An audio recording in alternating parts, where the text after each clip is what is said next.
everybody, Spyder Moose here. This is part 2 of the GPS tutorial that I had set up earlier. Actually, I can't believe it's been 40 days, but anyway, here's part 2.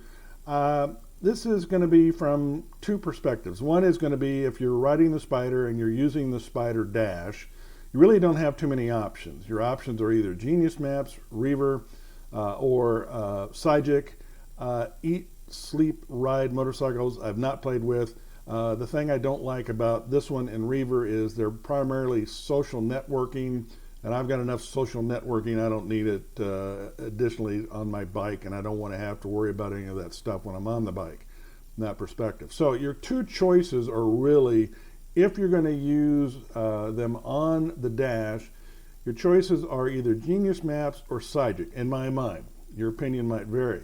The reason I don't use Cygic is twofold. One is this one is because right here you can see in my subscriptions I have a Cygic that was set up for Christmas Day of 2022. It will expire, and then there's two more down here. I only bought the program once, so if they can't get it right, you know, on this interface, you got to question how they're going to get it right on the other interface. So the bottom line is that I would recommend Genius Maps. Now, Genius Maps is going to cost you roughly $50. You can catch it on sale on the App Store. It is available on both from that perspective. The interface is pretty decent. I wouldn't use this when or if I were already out and about and running my Garmin XT, but if I got caught in a pinch and got someplace where I had to use a GPS and didn't have my Garmin, I would use Genius. I wouldn't use Cygic. Yeah, the other reason why is because when I use Cygic to do this route that you're going to see here, that I'm going to show in InRoute, and I'll go back to that in just a second. Cygic had me going up through Denver to get to California. Lemoore is my hometown. The bottom line is that it didn't make an awful lot of sense. It also had me going across the Sierra Nevadas in the middle of December, which if anybody is here listening from California, you'll know that that's virtually impossible except over Tehachapi 58, which is clear down here where I'm going, or all the way up in Reno, which is Highway 80. I use InRoute for a lot of things, and the reason I primarily use it is because you can create your own waypoints. And so you can see that I actually, in this case, I actually touched on these. And then the other thing I can do is I can go up here and say, mail the route, print the route, export to GPX, so I can either send it to a GPX file, which can be imported by most nav programs, okay, which in this case I could export it to my Drive app, which is tied to my Garmin XT, and I can do it to external navigation such as Agenda Nav or in Maps, Google, or Waze. So I can create my own route. Generally speaking, I know where I want to go. I know the stop points that I want to hit, and so that's why I'm using InRoute or InRoute as my primary source. And then if I do send it to, let's say, if I do send it to external navigation, let's say send it to Apple Maps, okay, information route will now be transferred. I'm not going to bore you with reading all that. You can pause it and read it if you want to. It's going to take me over to Apple Maps.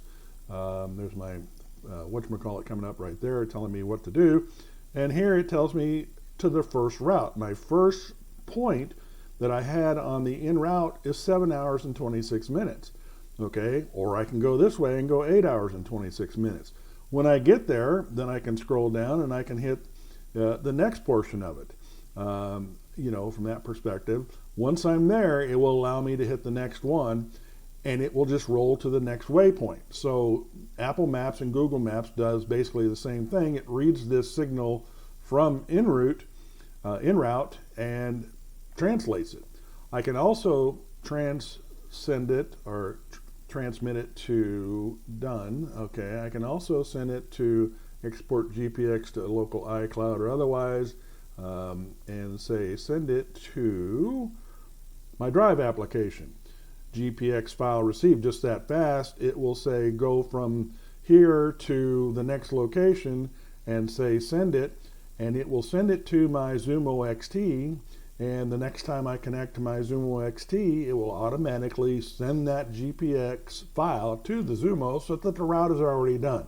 I don't have to create the route on my PC. I don't have to create the route on the Zumo. It's already done because I've done it on the Apple Maps, the map perspective. Now, somebody might say, well, you can do Google Maps. You can do a download the local map, and that is correct. And here's what you can download.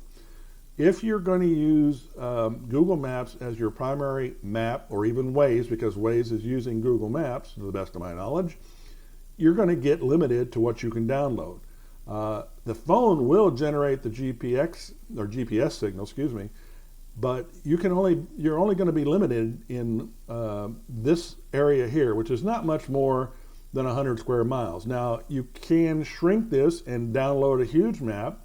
That's possible. And downloads take up to 45 megabytes of your free space. A lot of people I know don't even have that much available on their phones. So then you're pretty much going to have to download something else. But the bottom line is, I'll come back to it and say basically that I prefer to use the Genius Maps just because it's designed to work with the dash, and it will, plus the fact that you're not paying an annual fee. You pay $49.99 is what I paid for it, and I paid for it one time. All the upgrades are free. I can double check, if I need a new map or anything like that, you can go in here and manage the maps, and it will say if there's a new map available.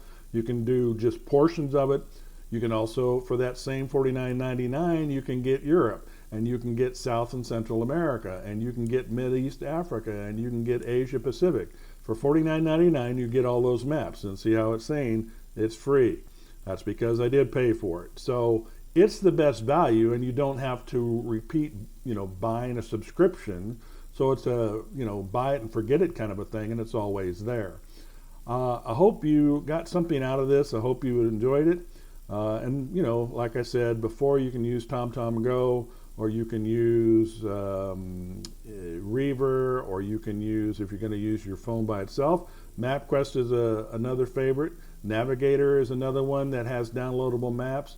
Road Trippers is one that's got downloadable maps. Okay, I think most people will probably settle on TomTom Go. And the other thing that I've got here that I'm showing you, besides the BRP and these items on here, and by the way, Sidekick's coming off as soon as I get done with this video, this is GPX trail tracker. A lot of people use Reaver to do their trail tracking. I use GPX if I'm not using InRoute. And oh, by the way, InRoute will give you the route, okay? It doesn't have a problem.